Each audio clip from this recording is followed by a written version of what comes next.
Hello.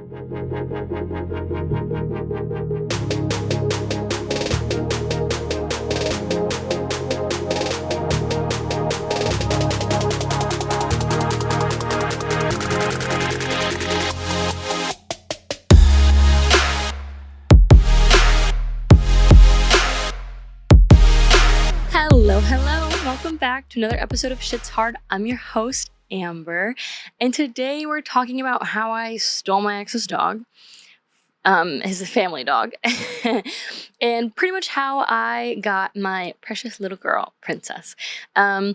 This story time, unfortunately, comes about because I've recently got some pretty awful news about Princess. So I'm just going to take you guys chronologically through, how I ended up with her and then where we are now. I'm just going to preface this video by saying, hold your pets close, and I'm having a difficult time coming to terms with her mortality. So let's get into it. I am excited to tell you the story though, because I think it's a cute story, and obviously I love to tell it. It's very much like I just happened upon her. So Princess was born in 2012 in Ohio. She is a country dog. She was actually gifted to my ex's older sister when she was 16 and he was 12. So he was 12 when Princess was born in 2012. And yeah, her high school boyfriend gave her Princess like a puppy. I think she might have just been like a backyard, barnyard, like my dog mated with someone else's dog. If you're not familiar, in like rural Ohio where there's like just fucking like not by the big cities, and you just have like acres of land, like their neighbors were not right next to them. They had like land. The dogs are just loose. Like that's a common typical thing in this area. And so Princess was just loose. She was just like running around acres, cornfields. She'd bring back dead deer. She was doing whatever the fuck she wanted. So yeah, they got her when she was a puppy, and she had all the space that she could have ever needed. And they don't have paperwork for her. So she is a German Shepherd, like by looks. She acts like one. She is a little bit small, but everyone says the girls are a little bit smaller. But she is like 60 pounds. I think her biggest was 69, and she's gotten a little bit smaller with age. So I don't think she's quite that big anymore. But yeah, she's not a big, like the Shepherds that you see, like the purebreds, the males are like fucking 90, 100 pounds. She's not that. So I'm not sure if she is 100% Shepherd. I'm thinking maybe I should do like an ancestry, like dog test and like see what she is just to find out. But I'm pretty sure she's like mostly Shepherd. But anyways, so, yeah, so she lived with them for a long time, and in between 2012 and 2020, when COVID hit, lots had happened in his family. His parents had split. His mom was working as a nurse this whole time, but in 2018, he went to college and met me, and we started dating in 2018. So 2 years after that, COVID had hit, and his mom was really the only one taking care of the dog. Like I said, the parents split, and so she was living alone, taking care of Princess, working 12-hour shifts. And so obviously, the neighbor or like his grandpa would come over and take her out. And, his mom just didn't feel like she was giving Princess the life that she deserved. And at this point, she was like around 7, I think. So I guess maybe 8, but that doesn't sound right. I guess she was 7 in March. So she hadn't turned 8 yet, but so she was not the most like rambunctious dog quite yet, anymore. She wasn't the most rambunctious anymore. She wasn't like a puppy anymore. She was pretty tame, but still, like she needed to see more than like one miscellaneous person a day. She was living out back in their yard. At this point, his mom had moved from the country into like a house with a yard, but still like not as much land and stuff. So she was like, I think I'm going to give him to the neighbors. Like there's another family in the area who I really think would like her, and they have kids. And so I just feel like she's going to get the love she deserves. And my ex was like, no, fuck no. He was like, I'm not fucking getting rid of this dog. He was very attached to her. He was like, we're not getting rid of Princess. So again, we were in college, COVID happened. So we were taking classes online. So we were like, all right, fuck it. Let's take her to college. And he was living on his own. No, he had a roommate at this point in time. But he just had one roommate, and his sister was actually the landlord of his apartment complex, so he wasn't gonna have to worry about like paying for her to stay there or anything. And so we probably got her in like, I don't know, I guess technically COVID started in like March, I feel like. But probably, well, his mom being a nurse was already being affected by COVID in January and February. So we probably got her around January or February. And then March happened, we got sent home. And I was super anxious with COVID. Like, I just like mentally, just like everybody else, my mental health was tanking and it was hard. And so I was like, I'm going to go back home for like a month, go chill. And my ex was like, take her with you. Like, you know, I think you'd feel better having a dog with you. My parents didn't have a dog. So he was like, I think it'd just be nice. You know, my siblings weren't living with my parents at this time. So he was like, take her home. So I ended up taking Princess home with me. And mind you, like, this is like the first month we got her or something. And his family, love them, but they weren't like trimming her nails or taking her. She wasn't getting bathed properly or enough. I remember when I first got her, she had these tufts in her like butt because she hadn't been brushed. And her nose was like all pink on top because she used to be crazy, and she would stand at the fence and like fucking bark at every fucking dog, and she'd try to get out. So she would rub her nose on the fence. And it was like rubbed raw, and the vet said it was never going to heal. She just looked like a mangy mutt when we got her. I remember the first time I met her, we didn't own her yet, but that December before we took her home, and before we really decided to take her home, his mom was kind of talking about getting rid of her, and we were talking about taking her, and she would never come in their house. So like, doesn't matter if you have a fucking 6-ounce steak ready for her, like she would not come in the house, and we couldn't figure out why. We thought she was anxious or whatever. So I couldn't get her to come in the back door. I actually put her on a leash and took her through the front door. Still was like super hesitant to go up these like 4 steps into their house. And so I had like treats. I'm like luring her. You know, my ex is like helping me out a little bit. But like I finally got her to come up onto the deck and get into the sunroom. And still, she was like hesitant to even come in the house. And mind you, she stunk because she was an outside dog and she wasn't being bathed properly. So she didn't smell great. So I sat in that sunroom for probably an hour and brushed all those little tufts out of her butt.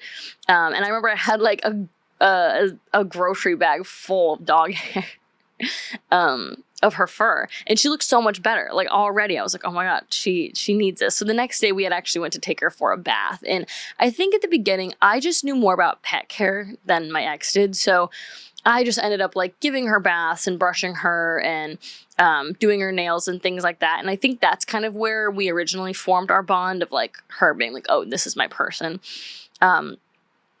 So that was all December before we took her home. We took her home in January. We took her to his apartment, and she just would not get out under his coffee table. She just crawled under there. She wouldn't go upstairs either, especially the ones that she could see through, like the ones that are just platforms. She was so anxious and she just didn't move from that coffee table for like a day. We got her some toys. She was kind of interested. We get her a bone. She was very interested.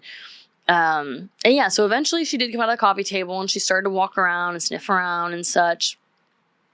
That night in December, actually, that I brushed her, she actually slept inside for like the first time with us. We slept on an air mattress in the living room because she was not going to go up the stairs to his bedroom at his mom's house. No way.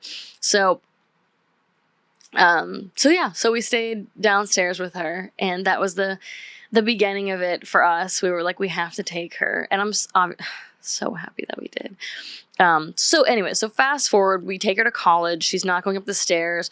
He's letting her get away with this because they have an elevator in his building. And I'm like, dude, she needs to know how to do the steps. And anytime she would come to my apartment, we barely even took her there because my apartment, you had to go up those steps. There was no other option. And my ex would end up carrying her up the stairs. And I was like, she needs to learn. So eventually the elevator actually went out in his building, and he had to teach her that day how to do the stairs. And eventually, I don't know, she figured it out. She doesn't mind those stairs now because those were like concrete stairs where you like couldn't see through. But she never really became a fan of the stairs that you could see through. She still is really unsure of them. So anyways, so we passed that milestone. And then when I went home for COVID, I was anxious. She came with me. And I think during that time, she really became like my dog. There's this photo, at my parents' house of me taking a nap on my parents' couch and Princess like sitting on the ground, like looking over me while I'm like full passed out. Everyone's like, she's like stalking you. She's like, wake back up. She looked crazy. So I think that's really when she became my dog. She lived with him for another couple of months until probably August. I moved into a house. And so we kind of talked about like, I was going to live in a house. I had a yard and it was going to be easier to take her out. And so he kind of was like, all right, I think it might make the most sense for her to come live with you. And that was hard for him. I know it was because he loves her a lot and she's very, very important to him. But he knew that she was happier with me. And so around that same time in July, August, we started to look for him a dog. And he wanted a Rottweiler of some sort. And so we found this Rottweiler Shepherd mix. He was about 3. We found him on Pet Finder. He was at a rescue in, I don't even know, in Cleveland. And, I called and they're like, oh, we don't have that dog anymore. I got relocated, whatever. I'm like, oh, like, okay. So I hung up and I told my ex, I was like, we got to keep looking. I don't think it's him. And he was like, no. He was like, I'm adamant. That's my dog. And I was like, they don't have him anymore. They didn't even tell me where he went. He didn't get adopted, but he got moved to a different facility and they told me that he had bit another dog and whatever. And I was getting different stories of what had happened to him, that the owner died in the home and there was 2 dogs left there for like 3 days and they didn't have food. And so that dog, his name was Laurel at the time, Laurel bit the other dog and he didn't kill him, right? It was just like whatever. He had like a little mark on his ear. The other dog did. So anyways, I was like, I don't know what to say. We don't have this dog. A week or so passed. They gave me a call back and they were like, hey, if you're interested in Laurel, he's in Pennsylvania. So he was about a 2.5 hour drive from where we lived in, over by Cleveland at this point. And so,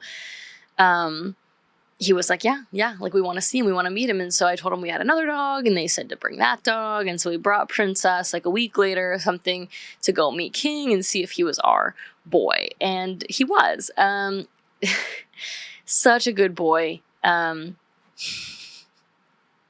and Princess really weren't very interested in each other when they met. We introduced him at the thing and they really kind of were like doing their own things. And they've always been that type. King was 3 and Princess was about 7, almost 8 at this point. And they've never been like super into each other. They've always just kind of like chilled and like not really minded each other. So we took him home and unfortunately, pretty quickly, we renamed him King, and pretty quickly he was having some behavioral issues with Princess a little bit, and then he had snapped at some of my ex's family members at the time, and it was hard. It was really hard, but we were determined we were not going to get rid of this dog. He was our family, and so for 2 more years, we stayed together, and King became his dog, and Princess became mine. We lived separately for a year of us having King, maybe more. And so, I know that my ex was kind of struggling with that. King had a bite incident of a stranger. And I don't know, if you know anything about reactive or aggressive dogs, it's really fucking hard. It's so hard. It's taxing. I think when King became attached to us, he kind of saw people outside of us as a threat to like his family and stuff. But it was difficult. But I will say, me and my ex were pretty good with it. We were pretty assertive. We did a lot of research on training. We watched videos. We read, anything we could read. And eventually him and Princess got together fine. Like they really kind of stopped having those issues that they were having before. Dominance issues. Well, I think Princess was having a dominance issue and King was having like a trauma response issue. And so eventually we trained it out of them and they behaved and we never left them like alone together. One of them was always crated. King, had some separation anxiety as well. But for the most part, they were able to get along and they were fine. And so my ex and I had broken up in 2023 of like July. And, that was really hard. My ex said something to me around, like, when we were, like, breaking up or whatever. He's like, if you break up with me, he's like, I'm keeping Princess. I was like, okay. I knew he didn't mean it, but I knew that was going to be hard for him, was to lose her too. And so we knew, we kind of talked about it, and we promised to keep in contact, and he asked me to let him know if anything happens to her. And I said, of course. And, same with King, obviously. He's a little bit younger than her. He's probably 8 now or something. I don't even know. Well, anyways, she's 12 now. So in 2024, February of 2024, she was having some heart issues. I took her to the vet just for a regular checkup, and they found an irregular heart murmur or rhythm or something of that sort. And so then we did the echocardiogram and an EKG, and it was not cheap. And we found out she has a block in her heart, an AV heart block in one of the valves. It wasn't huge, and so they kind of were like, she just has a really slow heart rate. And when I tell y'all, she has a really slow heart rate, like 40 beats per minute. They advised me to get a stethoscope and check it at home, and I have one. And I just struggle to even fucking find the damn thing every time that I try to check it because it's so slow. So that was a hard part. About last year, I was taking her for a walk, and I was taking her around noon, so it was probably too hot, not really a great time to be walking, but and she just was dragging ass. She was walking behind me the whole time. Her face was like drooping. She looked awful. And so I told the vet about this, and they were like, it's probably, that her heart isn't pumping blood quite as fast. I wouldn't push it. She doesn't need to be doing any kind of long or difficult walks or, things like that. But they were like, she's fine to go on her regular walks. Like, that should be okay. So I've tried to take her out more when it's like 5 p.m., 6 p.m., a little bit cooler around here. But she's been fine ever since then. There's nothing really to do about it. They said eventually we could go to blood thinners. But for right now, like, we don't need to do that. And so, or medication of some sort. I don't remember what it was. Anyways, so that was about a year ago. Now, 2025, in February of 2025, I found out that she has kidney disease. So what does this mean? Basically, she was having a lot of accidents in the house, and I wasn't sure if it was like she's getting older, and she's just having trouble keeping it, incontinence, or I don't know. I felt like there was something off. She really has never had accidents in the house, and she was drinking an excessive amount of water, which was also concerning. And some people were like, she just drinks a lot of water. I was like, no. She never drank this much water. So my one friend was like, maybe it's a UTI. I'd go to the vet, I'd check it out. So we went to the vet, and we did a UTI test, which was negative. It wasn't a UTI, and that's when we found out that it was kidney disease. So I guess with kidney disease, her kidneys are slowly failing. We are in the moderate to mild range, but it just means that she's having issues filtering out toxins. And so in order to combat that, her body's trying to pee more and push things through the bladder more. And then because she's peeing more, she's trying to drink more water because she's dehydrated. So it's this little cycle of that. So since then I've gotten her a new dog bed, and I covered the inside foam in plastic. So any accidents she has on there, we can just throw the cover in the wash, and then everything else can just be wiped down. As per the vet's suggestion, we switched to a kidney diet. So she's taken some low protein food now, and she's taking the low protein food now. She's also taking supplements. I think we have her on Azoctol is what it was called. It was kind of hard to find, to be honest with you. So that should be coming in this week, and that's another $100 a month. So if you're thinking about getting a big dog, just know they're expensive. They're more expensive than the small dogs. My friend is like a 30-pound, 20-pound dog. And I think he's 17 actually pounds right now. Like everything, grooming, food, fucking all that shit is so much cheaper for a small dog. But the big dogs are the best, and having scary dog privileges as a girl in LA, especially when I was single, that's so nice. It's so nice to have that security of knowing, like, I'm not afraid to walk around at night. I have a big dog. She's scary. She's terrifying. And she probably would bite somebody on my behalf. So grateful to have her, obviously. And I'm 24 years old, and I got her when I was probably like 20. Maybe 19 even. And so, she's grown up with me. She's been with me throughout my whole adult life this far. And she's traveled so much with me. She's come, we lived in Ohio together, and she's traveled to Tennessee with me. And then she came with Pennsylvania to go get her brother. And she's traveled to San Diego with me and back, and then back to LA. This dog is the best dog I could ever ask for. She's literally done the 3-day, 36-hour drive to California with me 3 times. Like, they're back once more. And she's been perfect. She's an amazing road trip buddy. I've taken her up to Tahoe out here in California. I'm probably going to take her again this summer. She's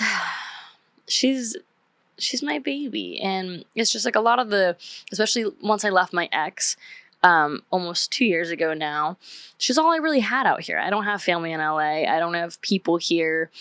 Well, I mean, obviously I have fucking friends, but like, I don't have family. She is my family. She's who I came here with. And a lot of the nights it's just her and I.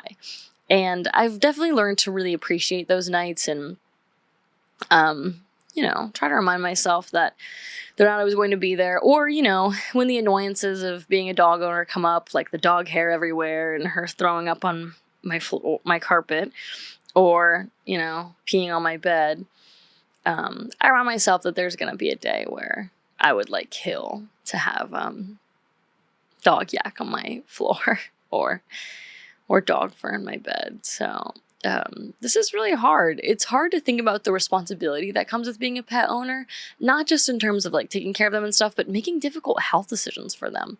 A lot of people have been like, oh, well, like, you don't have pet insurance? I feel like people in Ohio don't even know what pet insurance is. No, pet insurance is really expensive, and it's a scam, to be quite honest with you.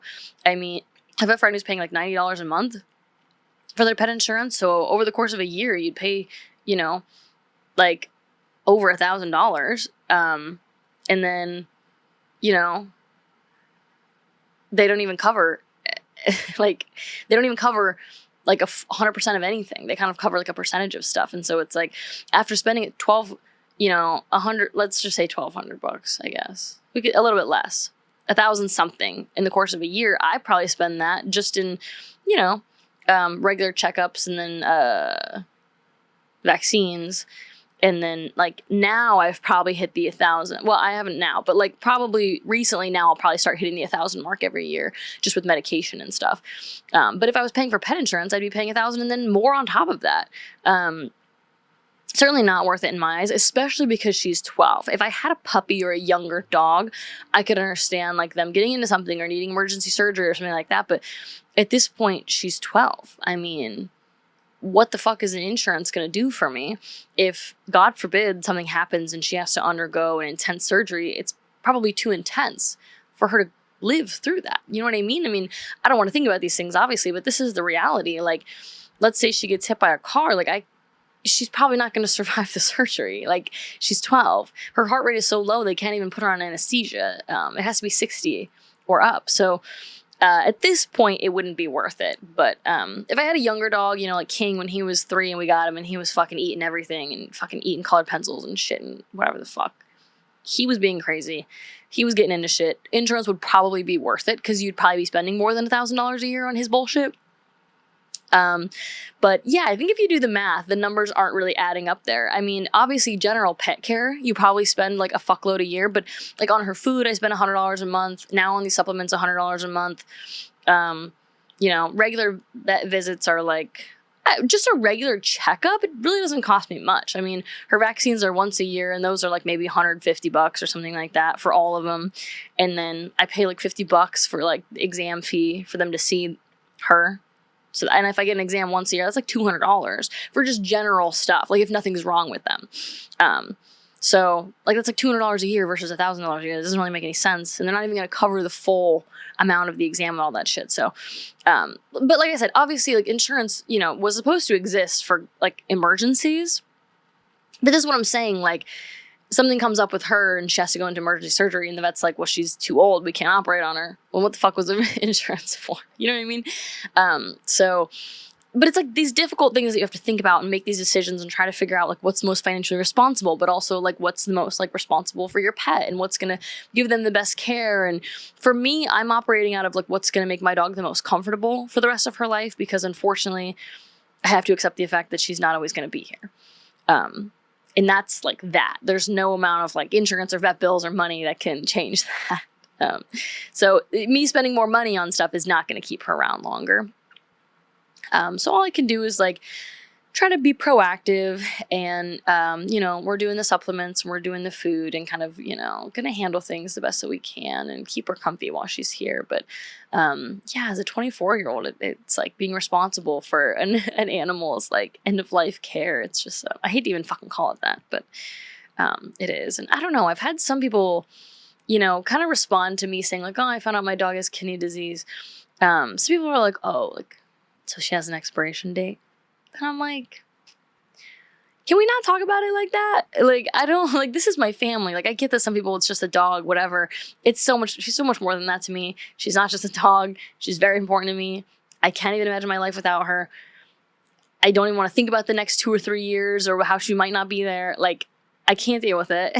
And, I don't know. My dad was like, okay, so like she's on the way out. I was like, why are we even saying that? Like, she was never going to live forever. We know that. You're also on the way out. We're all dying. I was like, there's no need to fixate on this. But obviously you can tell I'm having a hard time. So if you care to, drop some kind words below. And I could really use the support because this sucks. And watching her age sucks. And I'm just trying to focus on the positives and make sure that she's happy and well cared for and well loved. So if you relate or if you've lost a pet, I'm sorry. And I'm right there with you. So I will see you on the next one, because this shit is hard.